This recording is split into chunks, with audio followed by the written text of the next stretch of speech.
Ito ang pinaka-perverted na babaeng knight na nakita kong naglalaro. Dahil lang sa ang kanyang swordsmanship ay hindi kapantay ng bidang lalaki sa harap niya. Ang kanyang quit ay napalo ng bidang lalaki.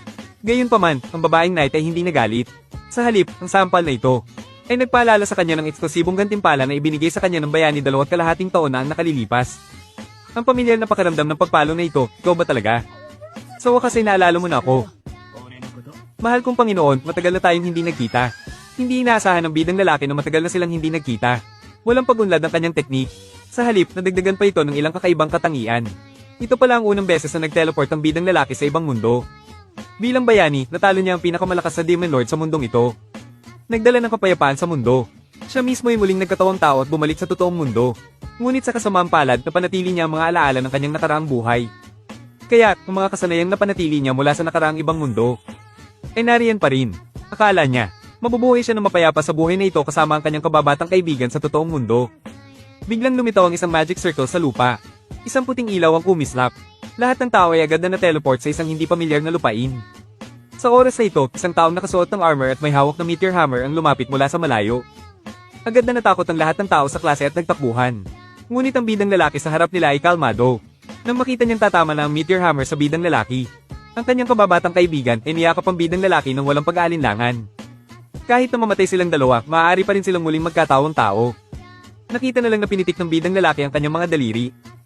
Agad na tumilapon ang tao at ang martilyo. Sa sandaling ito, isang grupo ng mga sundalong dayuhan ang biglang sumugod. Upang protektahan ng mga estudyante, agad silang nakipaglaban sa taong nakasuot ng armor. Sa oras na ito, ang bidang lalaki ay nagtataka. Malinaw na tinapos niya ang digmaan noong nakaraang buhay. Bakit biglang lumitaw ang napakaraming halimaw? Sa oras na ito, isang babaeng knight na may asul na buhok ang lumapit. At sinigawan ng lahat na sumunod sa kanila upang makatakas. Nakita na lang na ang babaeng knight at ang blonde na kasama niya ay sumugod palabas.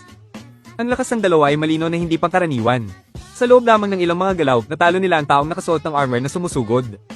Dahil sa proteksyon ng babaeng knight at ng blonde, lahat ay ligtas na nakapasok sa palasyo at nakilala ang hari. Diretso sa punto ang hari. Mula nung wakasan ng nakaraang bayani ang digmaan laban sa Demon Lord. 2.5 taon na ang lumipas. Ngunit ngayon, wala ang bayani, ang mga halimaw ay nagsimulang mabuhay muli. Ang pagtawag sa lahat ng taong nag-teleport sa ibang mundo ay upang pumili ng pangalawang henerasyon ng bayani, upang muling magdala ng kapayapaan sa mundo, upang sanayin ng lahat na maging bayani na magliligtas sa mundo. Ang blonde ang naging martial arts instructor ng mga lalaki, at ang babaeng knight ang naging magic instructor ng mga babae. Nakikita ang ibang mga kaklase na walang magawa. Ang kanyang kababatang kaibigan ay nakalikha ng spark. Masayang nanonood ang bidang lalaki sa tabi, habang tinatamasa niya ang kasiyahan ng pangingisda. Lumapit ang babaeng knight na may asul na buhok, at pinanaangkat armor ng bidang lalaki. Gayunpaman, ang bidang lalaki ay walang pakialam. Kaya, ang babaeng knight ay gumawa ng